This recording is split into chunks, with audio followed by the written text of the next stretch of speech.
почему я здесь оказался. Я до сих пор не понимаю, да, почему этот бред мой.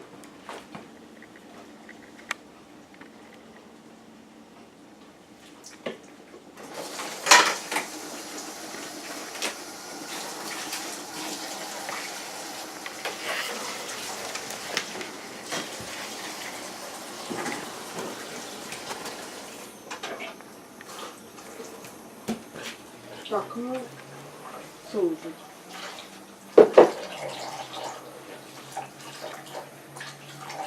Я не поняла, где вторая?